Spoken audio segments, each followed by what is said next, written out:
have a choice but to get up and come out here and ask some questions that needed to be asked. Crime Chaser, my question to you was, how do we stop this crime amongst each other? Let's talk a little bit about that. Well, y'all already know what it is. It's a lack of love, that's all. That's love. If you love anything, you're gonna have respect for it and you're gonna treat it right. That's all. You can't teach love. Love, you just can't you can't go in the store and purchase love. It starts love. You have to love yourself. I can't expect my brother right here and my brother to my left to love me if they don't love themselves. That's just like being in a relationship with a young man or a young woman. You expecting them to show you some love and they don't love themselves. It's love, people. You always hear me say, go spread some love on somebody. Let the love that's in you, the God that's in you, let him come out. Don't bottle them up. You know that old church song we used to sing when we was little boys and little girls? Let that little light of yours shine. Let your light shine. So let me ask you. Go ahead. Let me ask you now. We out here, we in the neighborhood. We all know, I done grew up in the hood, and everybody else kind of here. Grew up in the hood. We out here. How do we touch? How do we reach our young folks? Because it's a lot of us wake up every morning and we watching the crimes. We watching the people. We know the people that's doing the crimes. Tell me, how do we reach out to those people? You know we why? cannot do nothing with each other until we can't talk about the police. We can't say what they doing until we do something amongst each other. Well, let me say this. First, most black people are afraid of each other.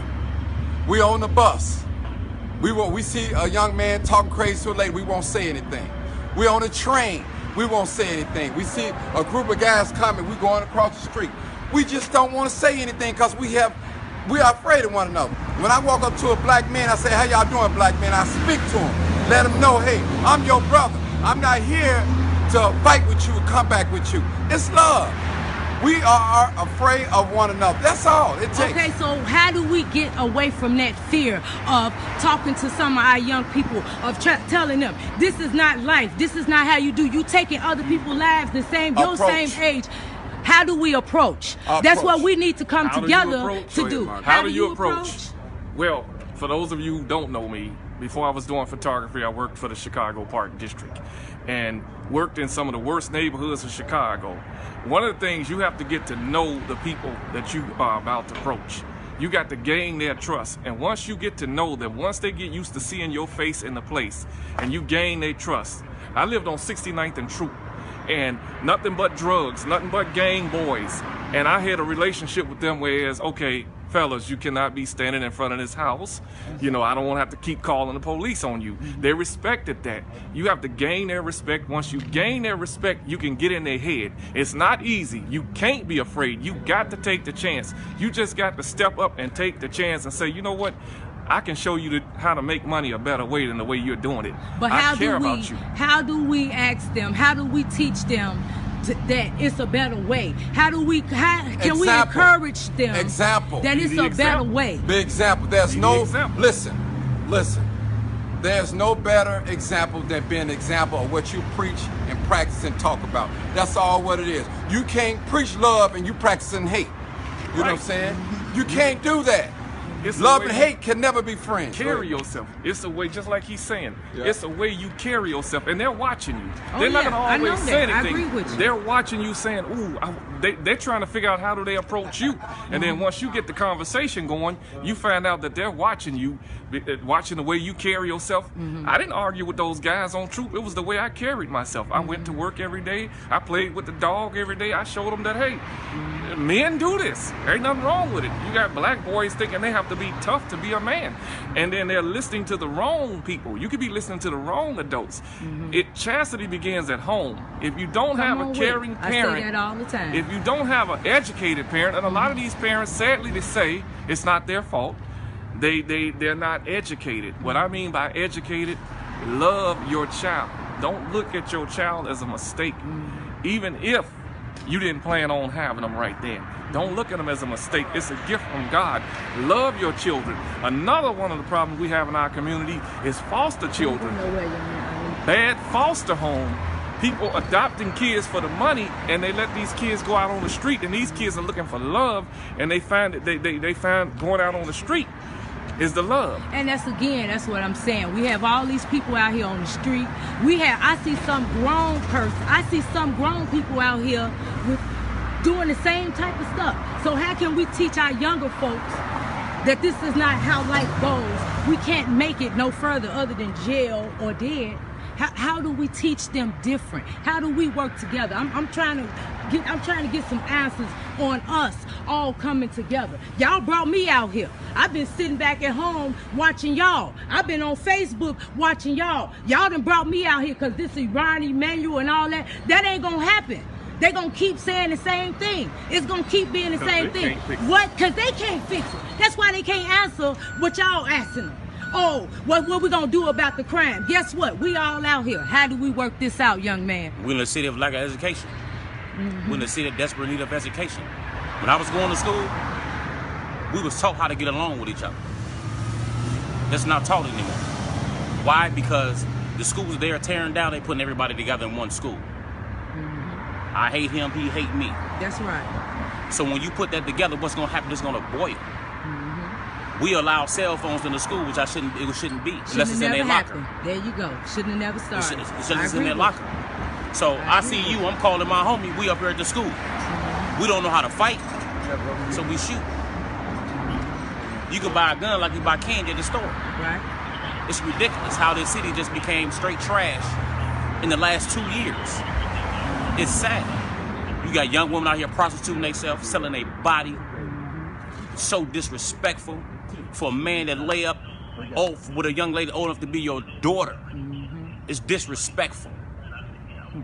The city is going down the trash, not because of the police station, Mayor Ronald. It's not about, it's us. We tearing this city up. Yeah, we can only do so much. But again, my question from the very beginning, how do we come together? How can we all come to the table and say we're going to police our neighborhoods ourselves, or we're going to get out here because we already know the target. Some of us already know who's doing what.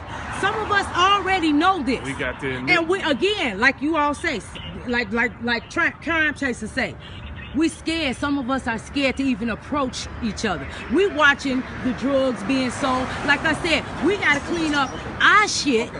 Excuse my language, because everybody knows host queen do not curse, but we have to clean up our shit in order to fight the other shit. Now, are y'all with me? Are y'all feeling me? We have a part that we play. Go ahead, bro. Go. No, I ain't talking. Okay, go ahead. I mean, my thing, we have a part that we all play in our community.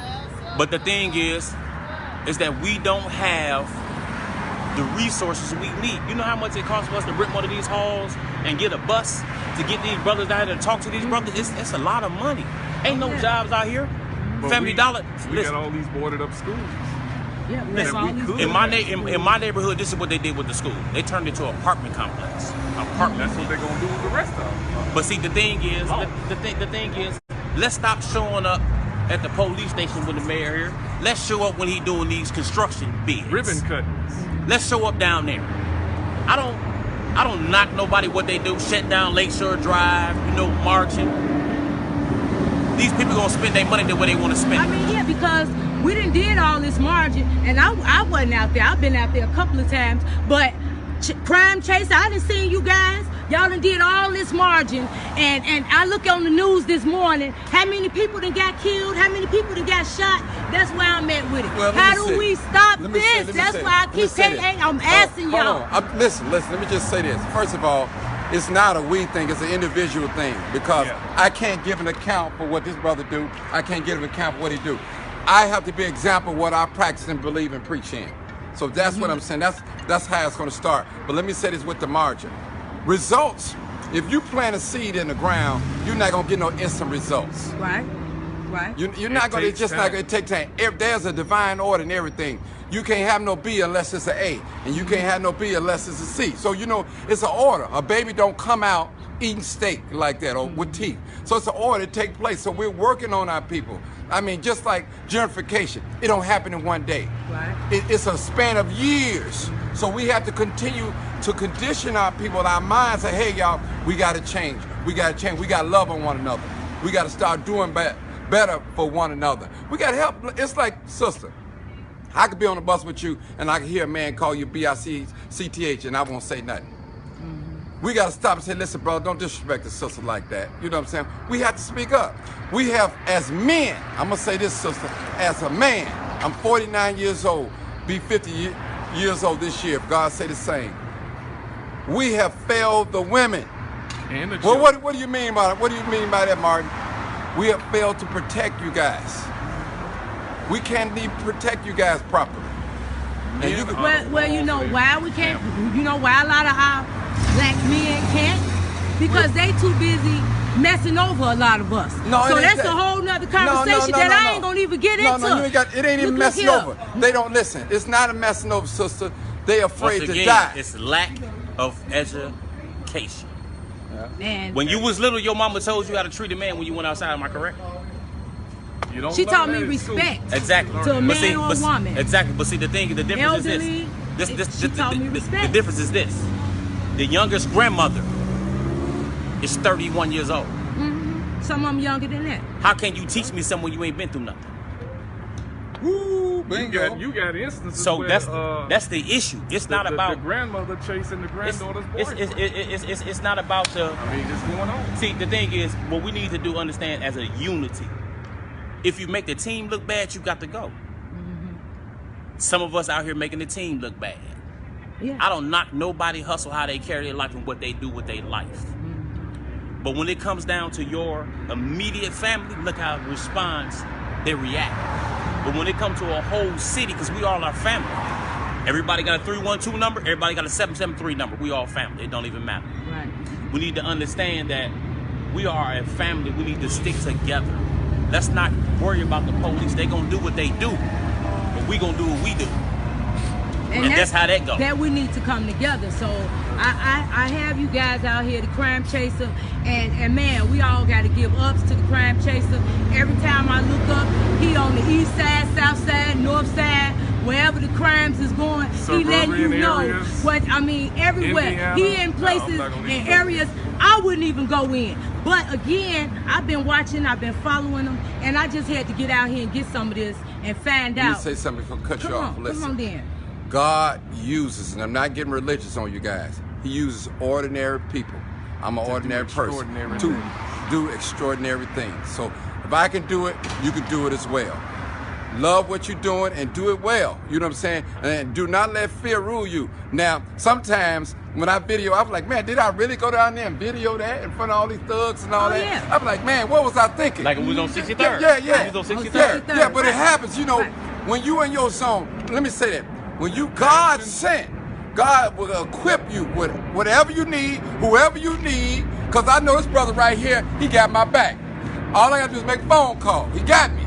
He got me. Because he knows if something happened to Martin, I didn't start nothing. But listen, I do not let fear rule me when I'm getting out there doing God's business. And seeing that you saying that, again, talking to you guys, we need to come together and work something out where we can start doing something to police these neighborhoods at night, or even if we're walking, to see if we can start trying to talk some of these people down from just shooting. See, the thing is, that was the whole scheme in the first place when he hired all these police officers. Because let me explain something to you. Let me explain something to all of y'all. The last shootings that happened, them officers ain't been on the job 2 years. Oh yeah. Why? You're right. The Just training like is messed up. over there in my neighborhood. The training is messed up. Mm-hmm. Why is the training messed up? Because it's more of this and less this. Right. They don't want to talk because they think they're superior. They think they're bigger than everybody. Mm-hmm. You walk, bleed, use the bathroom the same way I do. You might not wipe the same way I do, but we all use the bathroom the same way. Right. Right. The training is the most important part of it. When you skip the real and go to the physical, that's all they're gonna remember is the physical. They're not gonna remember the right. Oh, I can talk to him about this and that, the other, and make it calm him down. I done seen numerous videos up north when the police would have shot that man. Really? Which one? Because of the fact that he had a knife. If he'd have been black, he'd have been shot down. See, the thing is, we need to learn how to shoot the injured, not to shoot the kill. Thank you, sister. Right. They say Exactly. Because if we shoot the injured, Then, see the thing, right. see what people I understand agree about the with city is this. If I kill you, I only got to pay you one time. Pay your family one time. If I injure you, I got to pay you for the rest of your life. Because if you shoot me and don't kill me, I'm going to give me a car with CPD thanks on my plate. That's what it is. A good cop is a cop who understands the community. Like, we live in the community. We know what's going on. If some of them lived in the community, they would know how to de-escalate a situation. Well, I'm going to say this when it comes to cops. We do have we have bad police out here. We really do. Yeah. But we also have a lot of good We got police great. officers. Good ain't the word. And I agree Great with you, young when they go man, that extra when you mile. say a lot of them don't know how to de-escalate a situation. I had a police officer pull me over, and because I was driving a Cadillac and I was a little tilted in my seat in the car that I paid for, they pulled me over. And I say, sir, what did I do? He was a black state trooper. And for and one more thing for her audience, for the brothers that's driving out south in the hundreds, be careful. They racial profiling out there very bad. I got pulled over a week ago. She told me 3 lies in 30 seconds. She said, I fit the description of a shooter. I got a whole uniform on. Yeah, She say my Right. license plates is suspended. Here's my receipt for my sticker. I just said 3 lies in 30 seconds. Be careful. Understand the law. If the police open your door, they broke the law. You're not supposed to open your door. Period. I don't care if you got no license, no insurance. They're not supposed to touch your door. That's your private property. You have to understand the law and what's going on out here before you get out here hooping and hollering and you don't know what you're talking about. There you go. Understand the law first. You can sit and watch Facebook all day, read books, watch VH1 Hip Hop Live, get you a book, man, get this law. Because this is where they playing y'all at in the law. Because a lot of us don't know. Because you pull over these young kids, when you pull over these young kids, the first thing they doing is jumping out the car. They ain't, oh yeah, no problem, I don't want no problem. Know your rights as a human being, number one. And know your rights as a citizen where you pay taxes. How can we follow you? Tell us, give us your information. I know you can follow me through my brother right here, man. You know, any questions, you can follow me through my brother right here. Martin G. Johnson. Follow him. He's everywhere, all around Chicago area. Follow him. Full Circle TV show host Queen. I'm following him from now on out. I'm keeping up with him. I'm gonna let him know. They're gonna know who I am from now on out. I'm stopping from sitting in the TV station so much. I'm gonna hit these streets a little bit more because I like what these guys doing. I appreciate you all. I appreciate. What's your name again? Marcus Robinson, and you can follow me on Facebook, Marcus Robinson. I'm a photojournalist for the Chicago Communicator newspaper and On Air magazine and Windy City Word. And I'm always throughout the entire city. I don't just do protests, I do everything. All right, and he's also everywhere. And once again, Crime Chaser, I love you. I love you. My black man, I love you. I love you. I love you. I love you all. And, Full Circle TV show host Queen, y'all see how I'm out here looking? And I just had to come out here and catch up with some of these cats because they doing their thing. You all know my motto, same time, same place, somewhere in Chicago. Peace, and we out of here.